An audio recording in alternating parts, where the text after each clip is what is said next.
आज world cancer day. इसी के उपलक्ष्य पर इंडियन मेडिकल एसोसिएशन जमशेदपुर अपने दायित्वों को निभाते हुए आज हमने एक अवेयरनेस कैंपेन चलाया है। तो उसी के उपलक्ष्य पर आज ये प्रेस वार्ता आयोजित की, जिसमें हमारे बहुत सारे विशेषज्ञ डॉक्टर यहाँ उपलब्ध है। यहाँ मेडिकल ऑन्कोलॉजिस्ट है, गैस्ट्रो सर्जन है, एंडोस्कोपिस्ट है, सर्जन है, गायनेकोलॉजिस्ट है, गायनेकोलॉजिस्ट है, ऑर्थोपेडिक सर्जन है। सभी लोगों ने अपने अपने क्षेत्र, अपने अपने डिपार्टमेंट के बारे में जो कैंसर केसेस आते हैं उसके बारे में एक जानकारी दिया है, जो हम आपसे उम्मीद करेंगे कि आप साझा करेंगे समाज के लोगों से, ताकि अवेयरनेस और ज्यादा फैले। मुख्य बातें जो हुई है, ब्रेन ट्यूमर के बारे में डॉक्टर राजेश कुमार जी ने बताया कि 100 प्रकार के अकेले ब्रेन ट्यूमर होते हैं, प्रैक्टिस में पाया जाता है। सर्वाइकल कैंसर पे बहुत सारी बातें हो रही है, अभी हाल फिलहाल में इसके बारे में काफी नेशनल न्यूज भी है। सरकार ने वैक्सीन की घोषणा भी की है। सर्वाइकल कैंसर का वैक्सीन बहुत ज्यादा जरूरी है, बच्चों को लगाना या महिलाओं को लगाना। इसके अलावा आगे रोकथाम के लिए पैप्समियर का बहुत इंपॉर्टेंस है। इन सब बातों पर चर्चा हुई है, जानकारी दी गई है। मुख्य बातें यहाँ ये भी है कि भारत देश का विकासशील देश बनने की रीजन है। हमारे देश में अभी लाइफ एक्सपेक्टेंसी बढ़ रहा है, इस वजह से लोगों की आयु जीने की सीमा, लाइफ एक्सपेक्टेंसी भी इंक्रीज होने से लोग ज्यादा जिएंगे। तो ज्यादा जीने से कैंसर के केसेस बढ़ने वाले हैं। अभी हम ऐसा देखने में आ रहा है कि कैंसर के केसेस पहले के अनुपात में काफी बढ़ गए हैं। प्लस हमारे पास अब हमारे देश में बहुत बेहतर डायग्नोस्टिक टूल्स भी है। हम कैंसर को अर्ली स्टेज को डिटेक्ट करने के लिए जो अच्छे उपकरण है अब हमारे यहाँ उपलब्ध है। कमी कहाँ पर है? कमी है लोगों में अवेयरनेस की।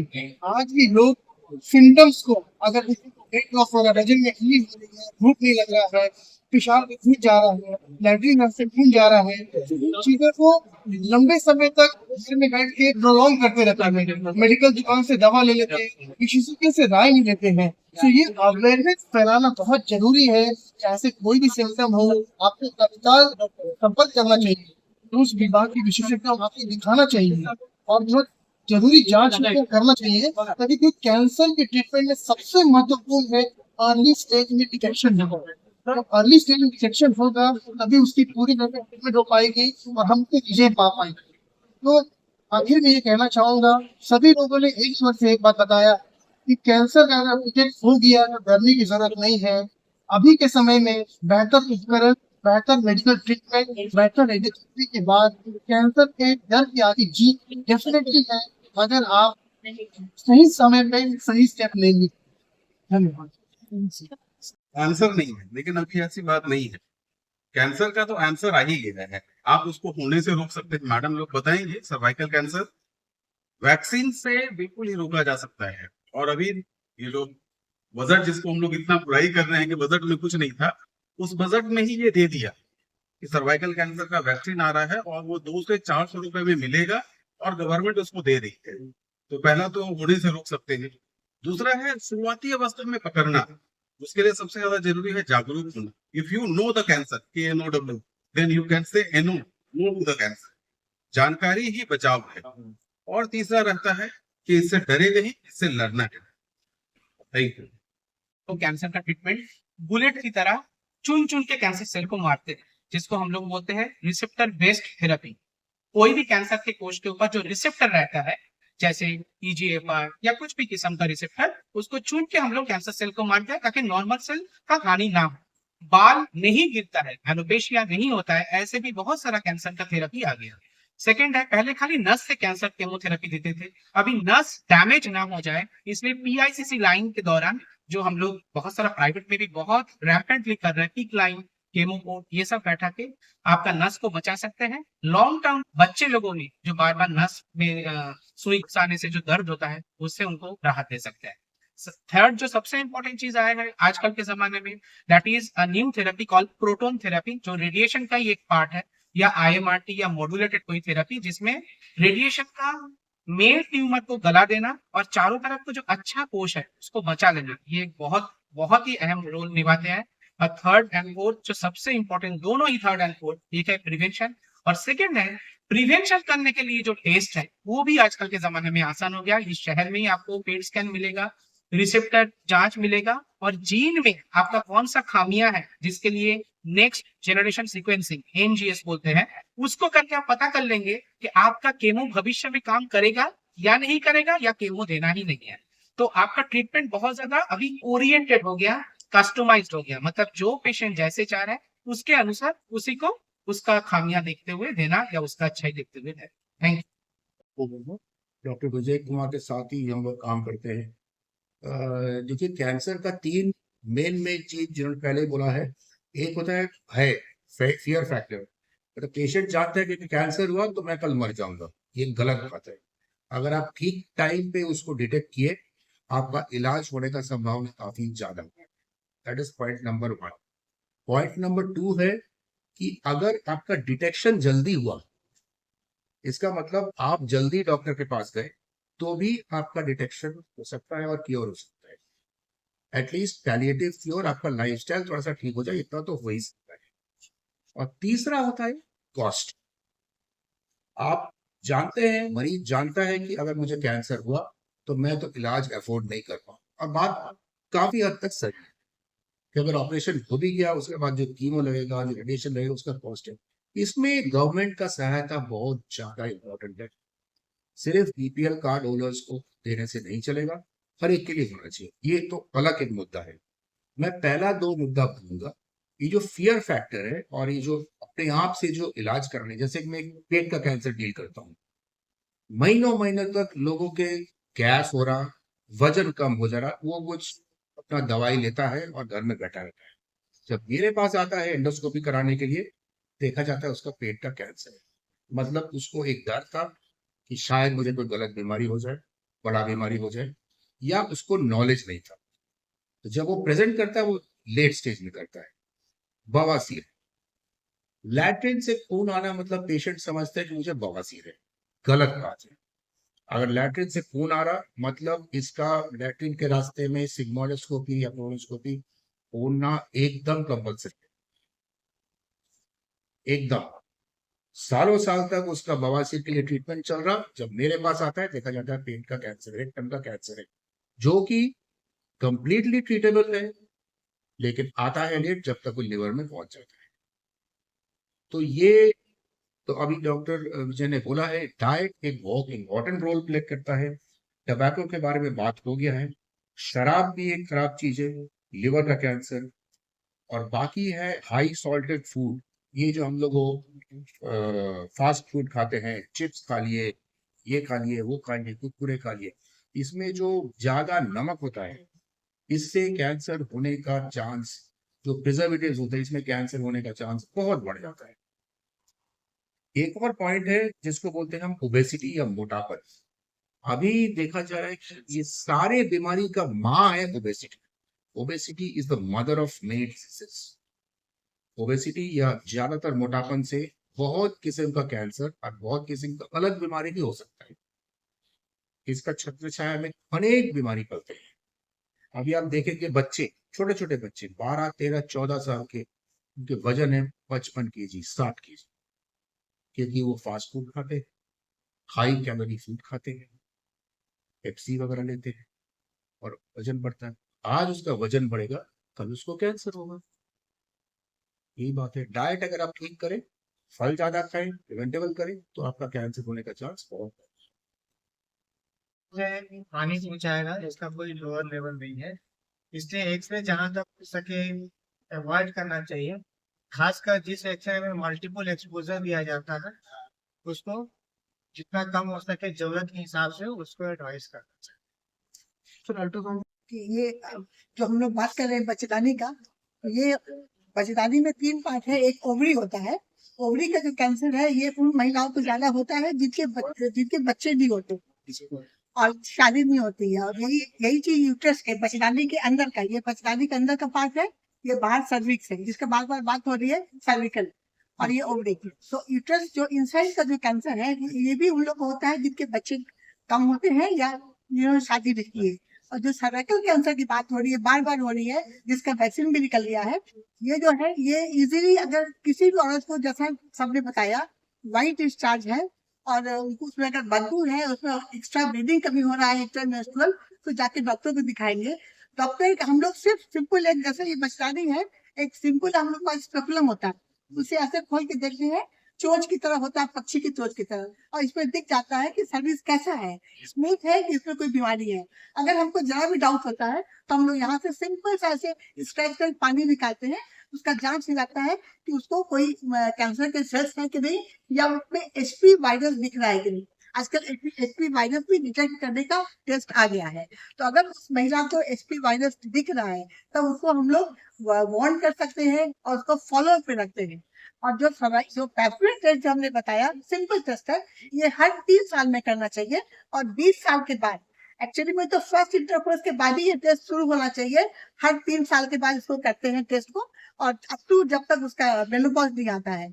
हम लोग का तो फिर भी, हमारे पास तो महिलाएं जो आती है अपने लाइफ टाइम में 1 या 2 बार कर पाते हैं, लेकिन वेस्टर्न कंट्री में तो एवरी 3 साल मैंडेटरी है, और ये गवर्नमेंट की स्कीम में भी है कि वहाँ पैपमेट टेस्ट किया जाए। पैपमेट टेस्ट आप इतना सिंपल है, उसको करके, और अगर हमको डाउट होता है या हम लोग पेशेंट को एडवाइस भी करते हैं कि आप सर्वाइकल कैंसर का टीका लगा लो। पहले जो टीका आता था वो बाहर से आता था और बहुत महंगा था, लेकिन अभी सीरम इंस्टीट्यूट ने बनाना शुरू कर दिया है और ये बहुत सस्ता भी हो गया है। और जब अगर लड़की लोग को हम लोग लगाते हैं अप टू 16 ईयर्स में, तो ये 2 ही टीके लगते हैं, और अगर 15-16 साल के बाद लगाते हैं यंग उम्र में, तब ये 3 टीके लगते हैं, पहला महीना में, 1 महीना के बाद, और फिर 6 महीना के बाद। तो सर इतना सारा अभी आ गया है हम लोग के पास कि हम लोग आराम से पेशेंट को बचा सकते हैं, लेकिन पेशेंट को अवेयरनेस चाहिए। तो सर्वाइकल कैंसर के लिए अवेयरनेस क्या है?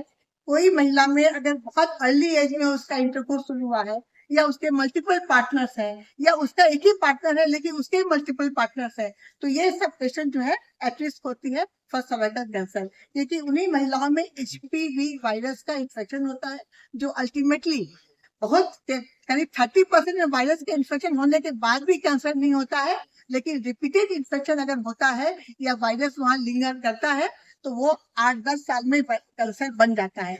तो हमारे पास 6 से 8 साल का विंडो रहता है, उस पीरियड में अगर हम लोग डिटेक्ट कर लें एचपीवी वायरस को या कैंसर को, तो हम लोग उसको इजीली पेशेंट को एकदम ठीक कर सकते हैं। जैसे कि हम लोग को पता है कि कोई भी बॉडी का ऑर्गन जो है वो कैंसर से अछूत नहीं है, उसी तरह से ब्रेन और स्पाइन में भी ट्यूमर्स काफी कॉमन है। और एक बहुत इंटरेस्टिंग बात यह है कि ब्रेन एक ऐसा ऑर्गन है जिसमें सबसे ज्यादा वैरायटीज ऑफ कैंसर होते हैं। हिस्टोलॉजिकली अगर हम लोग देखें तो सबसे ज्यादा वैरायटी ऑफ ऑलमोस्ट 100 से 150 वैरायटीज ऑफ कैंसर सिर्फ ब्रेन में होते हैं। और इसमें भी जो की इम्पोर्टेंट बात यही है कि early diagnosis and early treatment ही इसका मैनेजमेंट है। अगर अर्ली पेशेंट आ जाए, डायग्नोज हो जाए एक एमआरआई इन्वेस्टिगेशंस के थ्रू, और अर्ली ऑपरेट हो जाए, तो उसका रिजल्ट काफी अच्छा होता है। लेट स्टेजेस में उस केसेस को ऑपरेट करने के बाद उस पेशेंट को हम लोग को कीमोथेरेपी, रेडिएशन थेरेपी के लिए भेजना पड़ता है, और उस केसेस में प्रोग्नोसिस और सर्वाइवल जो है कम रहता है पेशेंट का।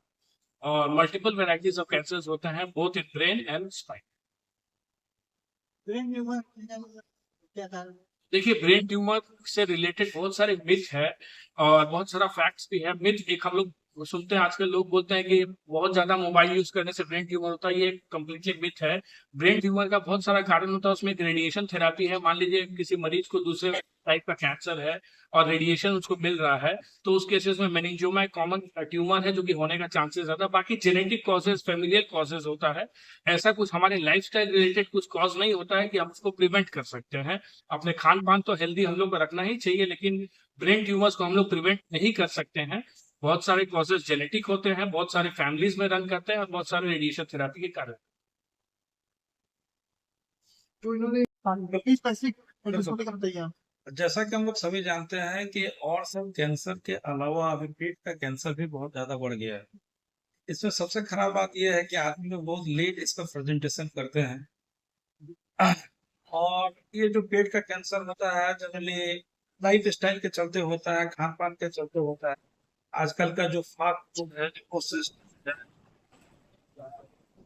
जो हाई सॉल्ट और स्पाइसी डाइट वाले फूड है, इसके चलते ये कैंसर बहुत ज्यादा होता है। और पहले पेट का कैंसर जनरली एक उम्र दराज लोगों में ही होता था, लेकिन अभी के दिनों में ये बहुत यंग एज में भी देखा जा रहा है, जो कि बहुत ही चिंता का विषय है। पेट का कैंसर जनरली बहुत लेट प्रेजेंटेशन होता है, और आदमी लोग तरह तरह के अपने सेल्फ ट्रीटमेंट के बाद यहाँ प्रेजेंट करते हैं बहुत लेट स्टेज में। और लेट स्टेज में जाने का होता है कि उनकी रिकवरी रेट और ट्रीटमेंट रेट बहुत कम हो जाती है। और पेट में जैसे सिम्टम्स है कि पेट का दर्द होना, भूख का कम लगना, वजन का घटना, खून का कम होना, या आपके लैट्रिन में कभी पतला लैट्रिन होता है, कभी कड़ा लैट्रिन होता है, इस तरह का जो बॉल हैबिट में अल्टर्ड होता है, ये सब डायग्नोसिस करने के लिए सबसे अर्ली तरीका है कि पेट का डायग्नोसिस करने के लिए एंडोस्कोपी बहुत ही जरूरी है। With the first symptom, with the advice of your physician और योर डॉक्टर और योर सर्जन्स, अगर आप अर्ली स्टेज में एंडोस्कोपी और कोलोनोस्कोपी पर्टिकुलरली जांच करा लेंगे तो ये बहुत ज्यादा मदद करता है कि हम अर्ली स्टेज में हम कैंसर को, पेट का कैंसर को या आंत के कैंसर को डायग्नोज कर दें, और अकॉर्डिंगली अगर ट्रीटेड हो by the surgery, by the medicine, by the radiotherapy, तो उसकी रिकवरी रेट बहुत ज्यादा होती है। तो हम कहना चाहेंगे कि पहले तो लाइफस्टाइल में सुधार तो जरूर करें, और अगर ऐसा कुछ भी सिम्टम्स आता है, जैसा कि हमने बताया कि भूख नहीं लगता है, या वजन कम हो जाता है, या अकारण उल्टी होता है, या लैट्रिन में हमेशा गड़बड़ी होता है, और पेट में दर्द रहता है, अगर इस तरह का कुछ भी सिम्टम्स है तो अर्ली स्टेज में अपने फिजिशियन, सर्जन से कांटेक्ट करके जल्द से जल्द एंडोस्कोपी कराएं, ताकि उनके हम लोग का डायग्नोसिस हो सके। एंडोस्कोपी है कि बहुत ही इजी प्रोसीड्यूर है, और हम लोग 100% इसका जांच कर सकते हैं, और जांच करके बता सकते हैं कि आपका कैंसर कहाँ है और किस तरह का कैंसर है। अकॉर्डिंगली हम लोग इलाज करें तो उसका बहुत ही जल्दी फायदा है। अर्ली डायग्नोसिस में, अगर अर्ली डायग्नोसिस होता तो ट्रीटमेंट भी अच्छा होगा, ट्रीटमेंट अच्छा होगा तो रिकवरी भी अच्छा होगा। और यही हम कहना चाहते हैं कि अवेयरनेस भी पेशेंट को तो चाहिए कि सब सिम्टम्स होने से करना है, और साथ में वो जितना जल्दी हम लोग के पास आएंगे उतना जल्दी हम लोग को मदद कर सकेंगे। लिस्ट हमारी गायनेकोलॉजिस्ट सभी ने कैंसर के बारे में बहुत चीज़ बताई। हमको लगता है कि 3 मूल चीज़ है, हमें इसके जड़ पे काम करना है, हमें इसे प्रिवेंट करने की कोशिश करनी है, और ट्रीटमेंट अगर हम बहुत अर्ली स्टेज में इसे डायग्नोज कर लेते हैं तो ट्रीटमेंट बहुत आसान है। और सबसे मूल मंत्र जो हमें पेशेंट को देना है कि डरना नहीं है, डरना नहीं है बिल्कुल, क्योंकि आज हम कैंसर पर विजय प्राप्त कर सकते हैं। स्पेशली महिलाओं में छाती का कैंसर, बच्चेदानी का मुंह का कैंसर और अंडादानी का कैंसर, ये पहले 3 कॉमन कैंसर हैं, और ये अगर हम ग्रास रूट पर काम करें, हम हमारी बच्चियों को अगर वैक्सीन दें, हमारी बच्चियों को एजुकेट करें कि अनुशासित जीवन जीना है, अच्छा खान पान करना है, अपना कैसे हम सेल्फ अवेयरनेस दें कि कैसे टेस्ट करना है, सेल्फ टेस्ट हमारी महिला चिकित्सकों ने पहले ही बताया है कि कैसे टेस्ट करना है, कब सिम्टम आएगा तो तुरंत डॉक्टर के पास जाना है। आज हम लोग कॉमन प्रैक्टिस में देख रहे हैं कि इवन एजुकेटेड महिलाएं बोलती हैं, मैडम पैप स्मीयर क्यों कराना है, मुझे कोई प्रॉब्लम नहीं, ये रूटीन टेस्ट है, आपको 40 के बाद कराना है। बिकॉज 2022 में 14 लाख से ज़्यादा महिलाएं कैंसर, बच्चेदानी के मुंह के कैंसर से पीड़ित हुई, और 9 लाख से ज़्यादा महिलाओं का डेथ हुआ। अगर हम उन्हें शिक्षित करते हैं समय से और वो पहुंचती हैं डॉक्टर के पास समय से, तो हम लोग जीत सकते हैं। तो आज इस फोरम में हमारा नारा यही है कि हमें बच्चियों को, महिलाओं को एजुकेट करना है ग्रास रूट पर कि आपको क्या करना है, आपको कैसा लाइफस्टाइल जीना है, आपको क्या खाना है, कब डॉक्टर के पास पहुंचना है। आपके पास वैक्सीन भी आ गई है, एंड ट्रीटमेंट के लिए समय से पहुंचिए, देर से पहुंचने से बहुत देर हो जाती है, और डरना नहीं है इससे। इसी के साथ हम आज अपना ये कहना चाहते हैं कि डरना नहीं है, बिल्कुल नहीं डरना है।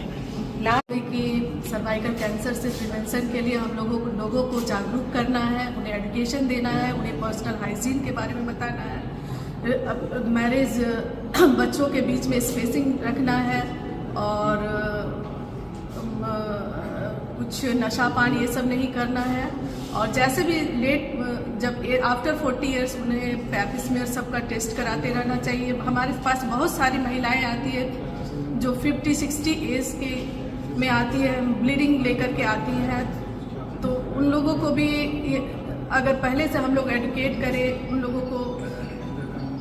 लोगों को भी ट्रीटमेंट के बारे में बताना होगा, लोगों को जो है एडुकेशन के थ्रू। हमारे देश में 30 से 40 लाख के आसपास का कैंसर केसेस हो जाएगा, जो कि ऑलमोस्ट 20% है। और वेस्टर्न कंट्री में कंपेयर करेंगे तो वहाँ पे सबसे अच्छा है कि वो जल्दी स्टेज में आते हैं और उनका जो ये ओवर प्रोग्नोसिस या लाइफ एक्सपेक्टेंसी वो ज़्यादा रहता है as compare to Indian scenario में। उसका सबसे बड़ा कारण है लैक ऑफ अवेयरनेस, क्योंकि हमारे देश में जो भी कैंसर आते हैं वो लगभग 70% बहुत लेट स्टेज में आते हैं, स्टेज 3 और 4 में आते हैं। और यही मेन कारण है जिसके कारण जो हम लोग का प्रोग्नोसिस है या लाइफ एक्सपेक्टेंसी ओवरऑल सर्वाइवल जिसको बोलते हैं वो कम हो जाता है।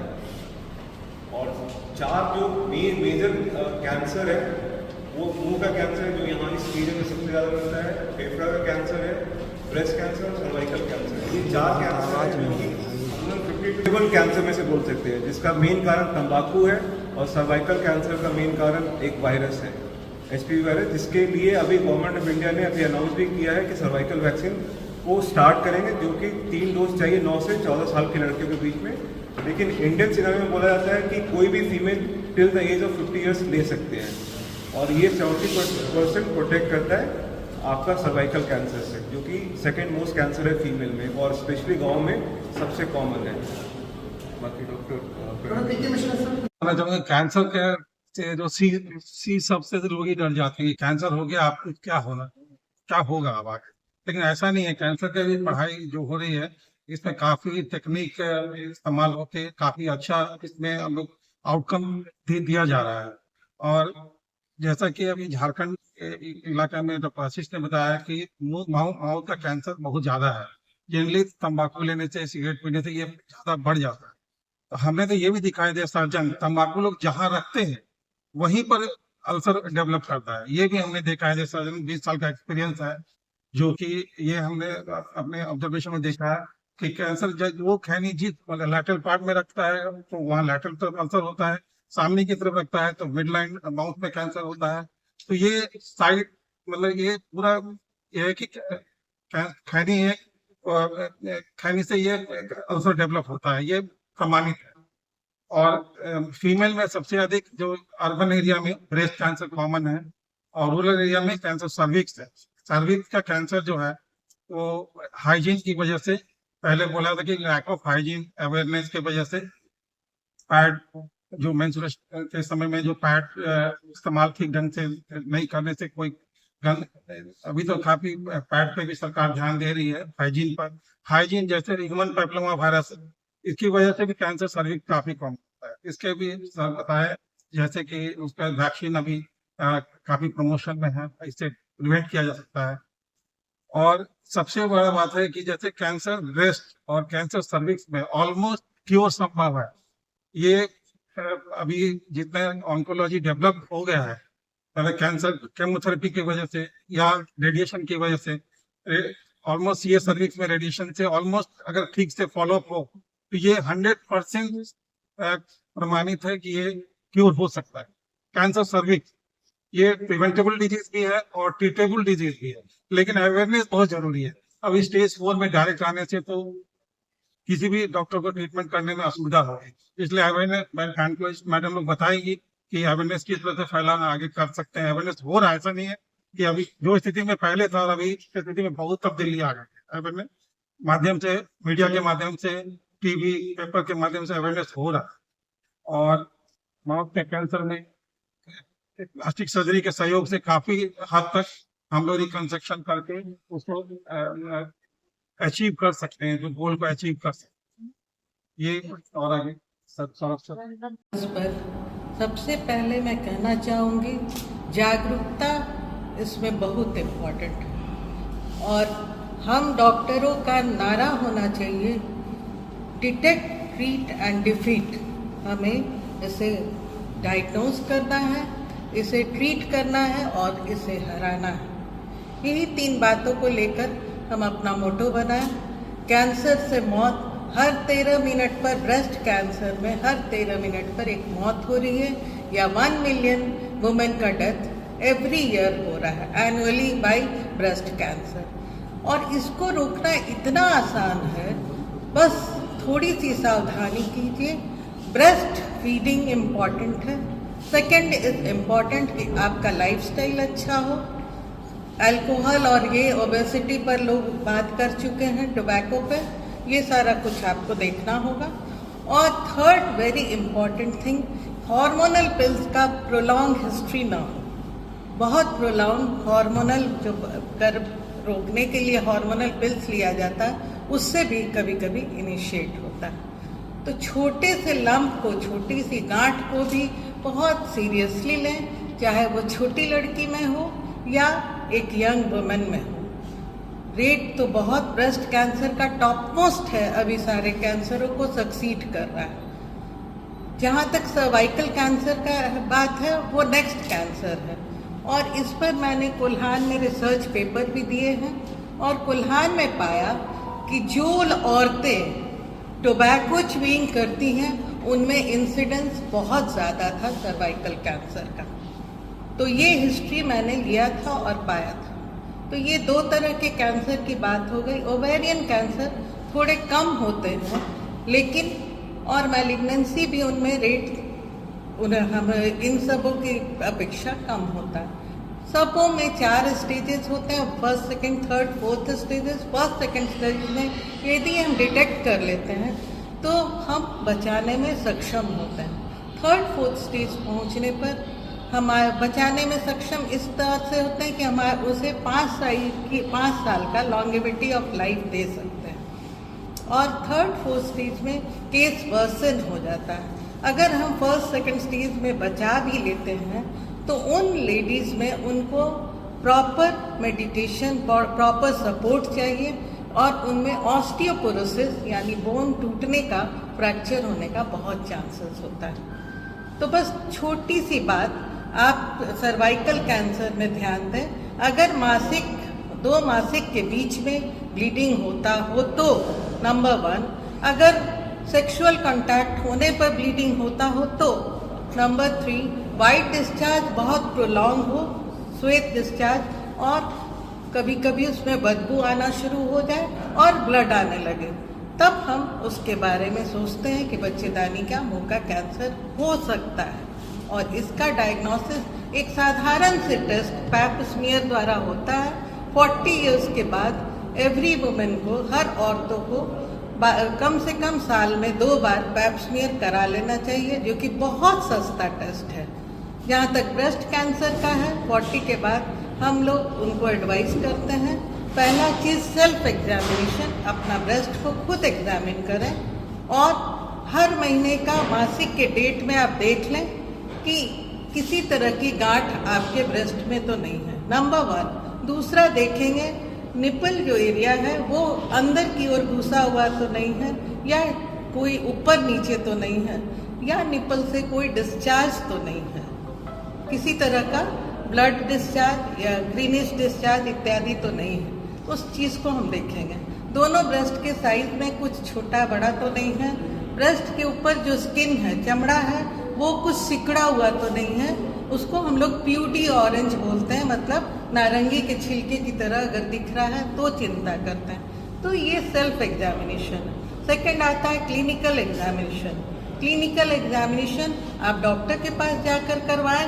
आपको इन सब में से गांठ या कोई तरह का छोटा बड़ा दिखता तो ये सेल्फ एग्जामिनेशन सभी गर्ल्स को कम से कम 20 बरस से लेके स्टार्ट कर देना चाहिए, यंग गर्ल्स को, और जितना लंबा कर सकें हर महीने में अपने या तो बर्थडे के दिन या मासिक होने के बाद करें।